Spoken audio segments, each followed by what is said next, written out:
Hello everyone, good morning दोस्तों। आज 27 मार्च है। यूपी टीईटी के लिए आज से आवेदन स्टार्ट हो रहे हैं। पहले तो आपको ओटीआई करना पड़ेगा, इसके बाद आप आवेदन कर पाएंगे।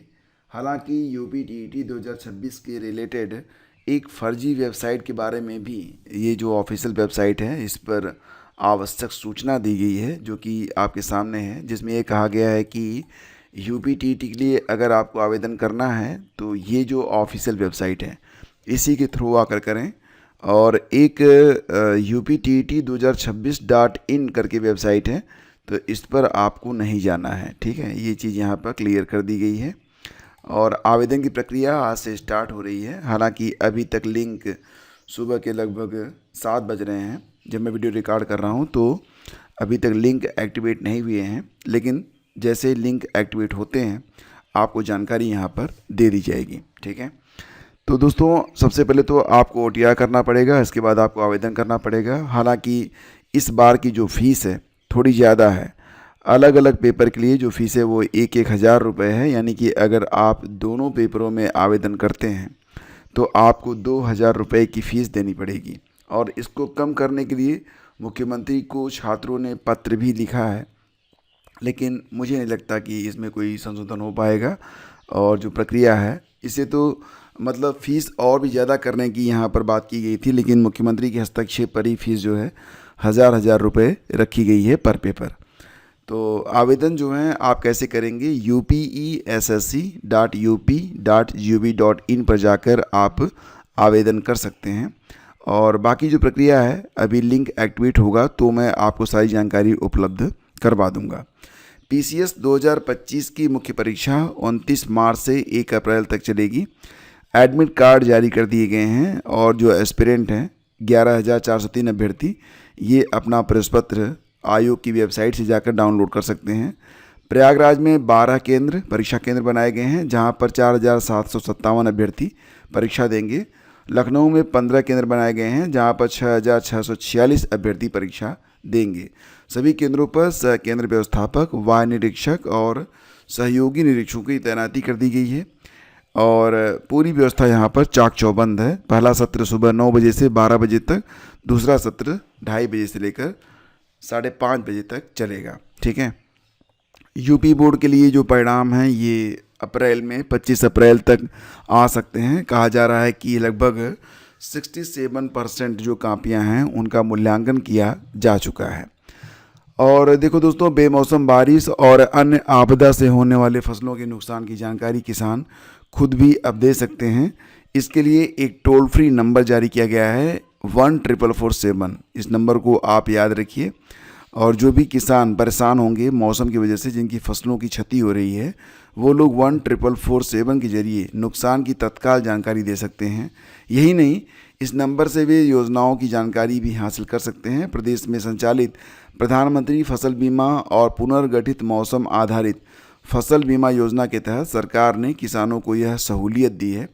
इसके अतिरिक्त क्रॉप इंश्योरेंस ऐप और व्हाट्सएप चैटबॉट नंबर 7065514447 से भी फसल नुकसान की सूचना दी जा सकती है। ठीक है, आरक्षित वर्ग के उम्मीदवार मेरिट में आने पर सामान्य वर्ग में जा सकते हैं सुप्रीम कोर्ट। यहाँ पर दोस्तों मैंने आपको बताया था क्या प्रक्रिया रहेगी। मान लेते हैं कि आप उत्तर प्रदेश की किसी शिक्षक भर्ती परीक्षा में शामिल होना चाहते हैं, तो यूपी टीईटी में अगर आप 82 नंबर से लेकर 90 नंबर के बीच में हैं, और अगर आप अब शिक्षक भर्ती की जो मुख्य परीक्षा होती है जिसे आप सुपर टेट कहते हैं, अगर सुपर टेट में आपका अंक जो अनारक्षित वर्ग होता है, जो ओपन कैटेगरी होती है, पहली बात तो ये दोस्तों आप ध्यान रखिए कि जो जनरल सीट कही जाती है वो जनरल कास्ट के लिए नहीं होती है। जनरल का मतलब होता है वो सीटें ओपन होती हैं मेरिट के बेस पर। ठीक है, तो मेरिट के आधार पर जो लोग ऊपर जाते हैं उन लोगों को वो सीट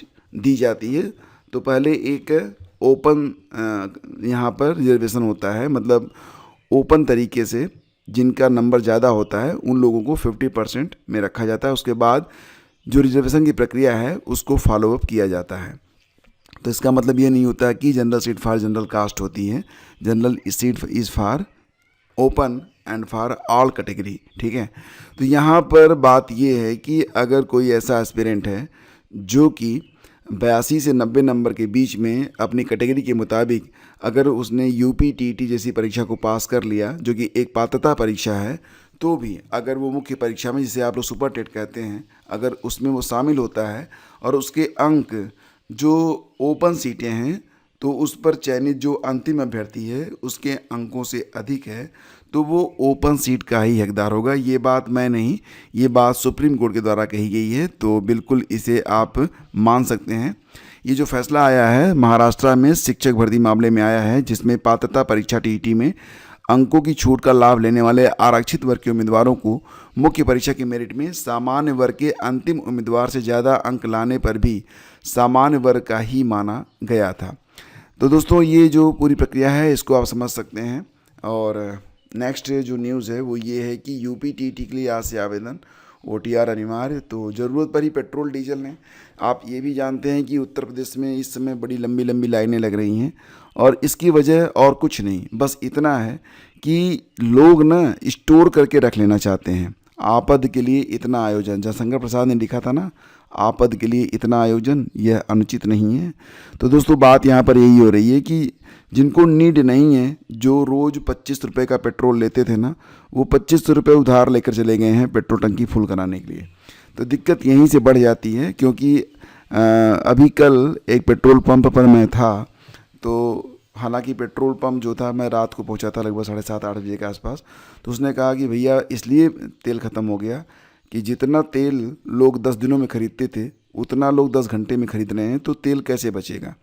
तो मतलब ये है ना, लोग तेल स्टोर कर लेना चाहते हैं पता नहीं कितना, और इस वजह से ये समस्याएं आ रही हैं। मुख्यमंत्री ने भी कहा है कि ज़रूरत पर ही पेट्रोल डीजल लें, अफवाह से बचें, लेकिन लोग अफवाहों पर शायद ज़्यादा भरोसा करते हैं।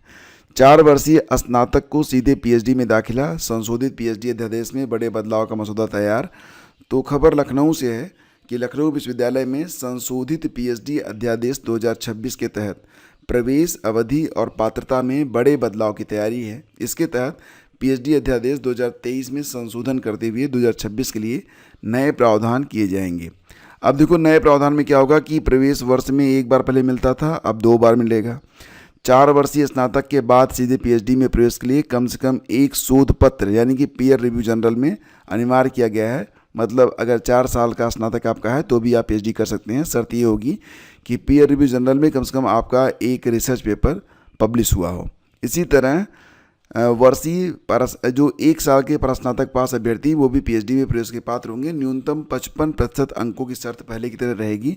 आरक्षित वर्गों को 5% की छूट यानी कि 50% अंक यहाँ पर अगर उनके हैं तो भी। कार्यक्रम की अवधि न्यूनतम 3 वर्ष, अधिकतम 6 वर्ष, और जो मैक्सिमम सीमा है उसे बढ़ाकर 7 साल कर दिया गया है। कितने में PhD आपकी कंप्लीट होनी चाहिए। तो कुछ नए चेंजेज यहाँ पर किए जा रहे हैं। लैब टेक्नीशियन भर्ती 2001 और 2007 की जांच शुरू होने वाली है। तो क्या हुआ था, स्वास्थ्य विभाग में शासन के निर्देश पर वर्ष 2001 और 2007 में विज्ञापित लैब टेक्नीशियनों की भर्ती में हुए फर्जीवाड़े की जांच शुरू हुई है। मतलब इसमें क्या हुआ था दोस्तों कि मतलब बहुत सारी फर्जी नियुक्तियां हुई थी, और इसमें ये हुआ कि जिनके पिता का नाम, मतलब जिनका नाम और पिता का नाम एक ही था, उनको भी नियुक्ति यहाँ पर प्रदान कर दी गई थी। सभी नोडल अधिकारियों से कहा गया है कि अपने अधीनस्थ संचालित जनपदीय कार्यालयों संबंधित लैब टेक्नीशियन के अभिलेखों का संकलन कर 1 हफ्ते में महानिदेशालय को उपलब्ध कराएं।